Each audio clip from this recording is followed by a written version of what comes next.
Guru Sri Juta Padakamalang. Hare Krishna, welcome to our channel Bhagavad-gita. Here it is, because here we have it, Bhagavad-gita as it is, translation and commentary by His Divine Grace A.C. Bhaktivedanta Swami Prabhupada. And my name is Bhagavad-gita. We are just opening the 8th chapter, Attaining the Supreme. So chapter 7 was called Knowledge of the Absolute, so there we get to know the Absolute. And that is the wonderful thing about Bhagavad-gita. We hear about Krishna, we hear about the Absolute Truth, but it will not remain some form of academic knowledge, words on a page, but there is also a method for attaining that Supreme. And this chapter is especially dedicated to that concept. I will read the text 1. Arjuna vacha king tat brahma kim adhyatmang kim karma purushottamam adhibhutang cha king proktam adhidevang kim uchyate. Arjuna inquired, O my Lord, O Supreme Person, what is Brahman? What is the Self? What are fruitive activities? What is this material manifestation? And what are the demigods? Please explain this to me. So that's another benefit of Bhagavad Gita. It is not just that Krishna sits down and gives some knowledge, but Arjuna is there receiving the knowledge, and he comes with his follow-up questions, because sometimes he may not quite understand something, and sometimes he just wants to hear more about the specific topic. And all the time we can also understand that Krishna set up this situation for us, both that we will receive this knowledge, and both that we learn from Arjuna's example that this is how you receive spiritual knowledge. You approach the person who has the knowledge, you approach the teacher with respect and humility and eagerness to hear. But this is not a question of blind faith, because when something is not clear, you ask questions.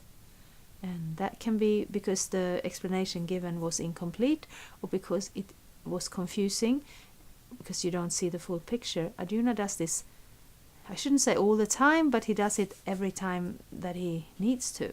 So that is also an example for us. And these questions are very, very good. They are big questions, they are essay questions.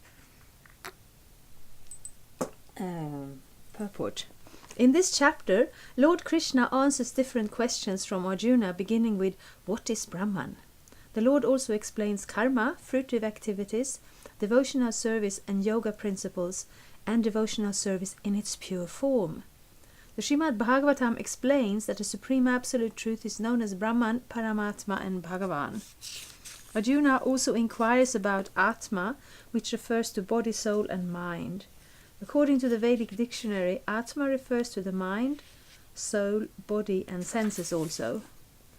Arjuna has addressed the Supreme Lord as Purushottama, Supreme Person, which means that he was putting these questions not simply to a friend, but to the Supreme Person, knowing him to be the supreme authority, able to give definitive answers. So all these concepts, all these issues that Arjuna brings up, we've actually heard about them before in the Bhagavad Gita, but I think Arjuna is not the only one who may be interested in a little more depth and a little more clarification. So we hear here that these questions are also brought up in the Srimad Bhagavatam. The Srimad Bhagavatam is considered a postgraduate study. Bhagavad Gita is the beginning of spiritual life, and we get all the concepts here. But Srimad Bhagavatam expands them, gives us examples, gives us a window into a different time, and even into a spiritual plane, where we see other persons in the history who have experienced these different levels of understanding. But before the Srimad Bhagavatam becomes accessible, it is very important to have some understanding of the concepts of the Bhagavad Gita, and preferably also have adopted some practices from the Bhagavad-gita. I think we can read text 2 as well. Arjuna continues. Adhyagyas katang kontra dehesmin madhusudana prayana kale chakathang geyosi niyatatmabhi. Who is the Lord of sacrifice, and how does he live in the body, O Madhusudana? And how can those engaged in devotional service know you at the time of death? Yes, so these are not the beginner's questions, because we have gone through 7 out of 18 chapters, but actually as far as text is concerned, we're more or less in the middle. So we already have understood the concepts of the soul, the concepts of super soul, the concepts of karma, jnana and yoga, but our understanding may not be complete. So here, devotional service is a practice that we have in our daily lives, that we are not waiting for the beyond or for toiling here in order to go to a better place after death. But at the same time, death is a very important step in our journey. It is a demarcation. There is a difference of what is before the death and what is after the death. And we have already heard that the person who is able to focus their consciousness on the Supreme Lord at the time of death, they go to him. So now Arjuna is asking how to do this. So I will read the purport. Lord of sacrifice may refer to either Indra or Vishnu. Vishnu is the chief of the primal demigods, including Brahma and Shiva, and Indra is the chief of the administrative demigods. Both Indra and Vishnu are worshipped by yajna performance, but here Arjuna asks who is actually the Lord of yajna, sacrifice, and how the Lord is residing within the body of the living entity. And this we have also heard. And of course, I have no way of knowing who you are listening to this right now. And we have gone through 7 chapters, but maybe you haven't. So I have left playlists, if you're interested, to go back and go through these chapters, because I cannot speak as if this is the first chapter, because we have already put a bit of Bhagavad-gita, I don't know the expressions, but we have studied this, and Prabhupada says in the introduction that the best way to study Bhagavad-gita is to, even if we don't have a full understanding, and even if we have not fully accepted the concepts of Bhagavad-gita, to approach it as if it is true. Because otherwise, why are we even reading Bhagavad-gita? So Krishna is telling us about these concepts, and then he's telling us how they relate to us and how we can deal with them. And therefore, if we hear that Krishna, the Supreme Personality of Godhead, is present in everyone's body as Paramatma, as Super Soul, as a localized aspect, we go with the assumption that that is true, and then we see how it works. I studied a short while, I didn't finish, at a technical university, technical college, and in the beginning there are many new concepts, and the teacher was warning us that if we get too bogged down in trying to understand how each and every detail works, we won't be able to keep up with the pace of the course.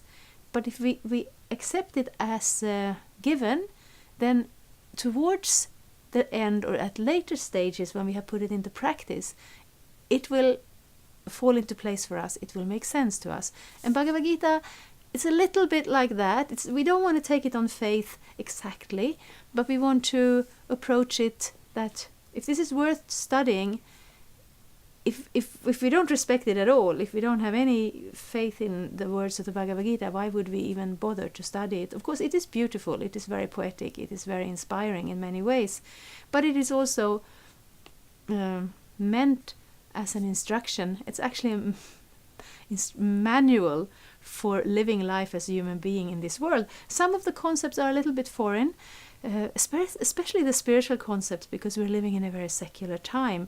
And our spiritual muscles, they are not in the best shape. So we start by kind of training the muscles on the basic concepts of the soul being the actual person different from the body beyond this material existence. And by now we have this whole verse full of concepts that at the beginning we may have found them very foreign, but they are part of the understanding of the universe that we are in, but that also include higher beings like the devas, and especially it includes a spiritual side, a spiritual dimension that we may not be able to perceive with our naked eye. Arjuna addresses the Lord as Madhusudana because Krishna once killed a demon named Madhu. Actually, these questions, which are of the nature of doubts, should not have arisen in the mind of Arjuna, because Arjuna is a Krishna-conscious devotee. Therefore, these doubts are like demons. Since Krishna is so expert in killing demons, Arjuna here addresses him as Madhusudana, so that Krishna might kill the demonic doubts that arise in Krishna's mind. Doubts are interesting, because in one sense, doubts are a sign of intelligence, and in another sense, doubts are obstacles to spiritual progress. So the way to deal with doubts is not to become very afraid and very ashamed and pretend that they are not there. This will not help. And that is one reason why we absolutely do not require blind faith, because there is no such thing as blind faith. Faith is built upon knowledge and experience. And if we don't understand the knowledge, and if we don't gain the experience, the faith will not grow and the doubts will not go away. So when we have a doubt, we bring it up. We bring it up to the right person. We bring it up to somebody that we trust, to somebody to have some knowledge and have some experience, and who we can trust, that they will help us with these doubts. So that's what Arjuna is doing here in an indirect way. Now, the word prayana kale in this verse is very significant, because whatever we do in life will be tested at the time of death. Arjuna is very anxious to know of those who are constantly engaged in Krishna consciousness. What should be their position in that final moment? At the time of death, all the bodily functions are disrupted and the mind is not in a proper condition. Thus, disturbed by the bodily situation, one may not be able to remember the Supreme Lord. Maharaj Kulashekar, a great devotee, prays, "My dear Lord, just now I am quite healthy, and it is better that I die immediately, so that the swan of my mind can seek entrance at the stem of your lotus feet." The metaphor is used because the swan, a bird of the water, takes pleasure in digging into the lotus flowers. Its sporting proclivity is to enter the lotus flower. Maharaj Kulashekar says to the Lord, "Now my mind is undisturbed and I am quite healthy. If I die immediately thinking of your lotus feet, then I am sure that my performance of your devotional service will become perfect. But if I have to wait for my natural death, then I do not know what will happen, because at that time the bodily functions will be disrupted, my throat will be choked up, and I do not know whether I shall be able to chant your name. Better let me die immediately." Arjuna questions how a person can fix his mind on Krishna's lotus feet at such a time. So that's the big question. And we are the Hare Krishna. We talk about death a lot, and this is not out of a morbid fascination. It is quite it's quite realistic and practical. If we know that I'm not this body, I'm the soul within the body, right now I am here in this body, and it's very difficult to distinguish where do I end and where does the body begin, because the consciousness of the body is spread throughout the body. But from this knowledge that we learn from Bhagavad-gita, and from this practice where we can have a sense of the presence of the Lord, of the spiritual dimension in life, we can draw the conclusion, and we can also hear it from Krishna, but we can also draw the conclusion with our own logic and intelligence, that if I am of a spiritual nature, if devotional service, loving relationship to the Supreme, is the natural attitude of the spirit soul, is the nature of the soul actually to have that love, and then we hear the consciousness at the time of death, that determines where we go in the next life. And Arjuna asks the question how to do it. We have also heard that it is not that you can figure out a trick how to think of Krishna at the time of death, that's not really how it works. It's more like if Krishna becomes your dearest love, your safest shelter, your strongest attraction in this life, then that will be stronger than the impact of death. Because at the time of death, it will be very, very confusing. We are used to being able to see out of the eyes, hear out of the ears,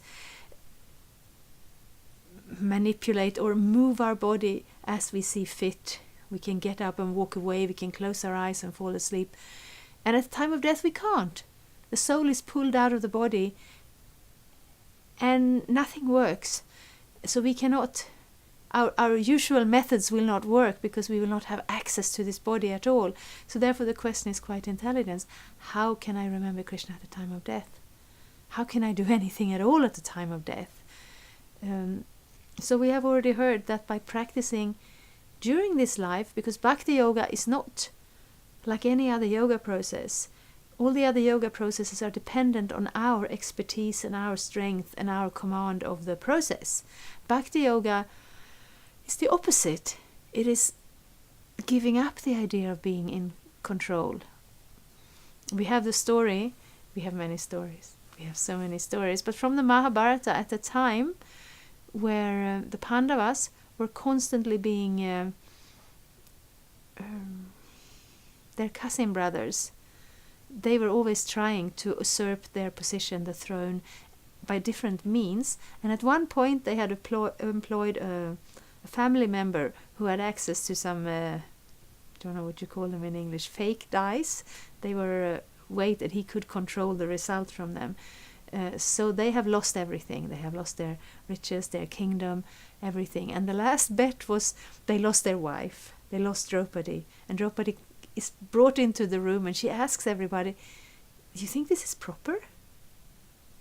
You think this should be done like this? And nobody could answer because they were all in the pocket of Duryodhana in different ways. Anyway, Mahabharata is very interesting. You can go back and read it. This specific scene comes back in the Srimad Bhagavatam. Then these cousin brothers roughly tries to disrobe her by pulling off her sari.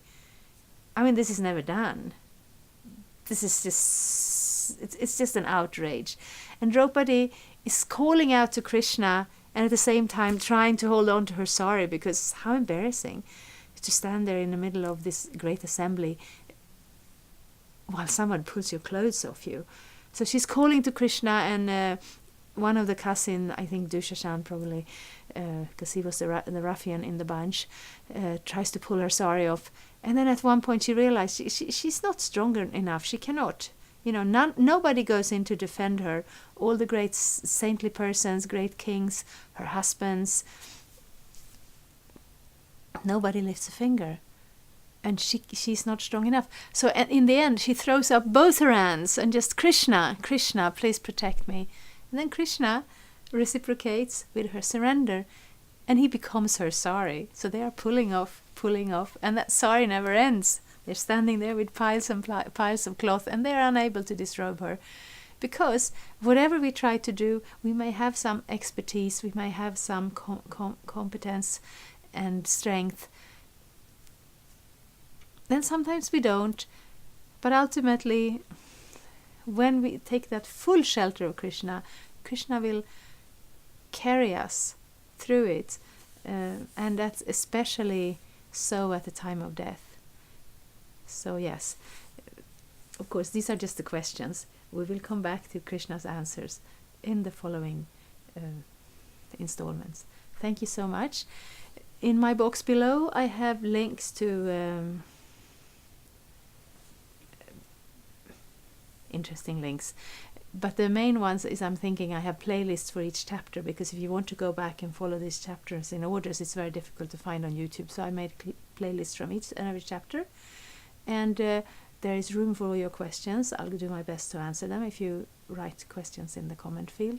Thank you so much. Hare Krishna. Thank you for watching. We aim for updates every Tuesday and Friday. Please come back.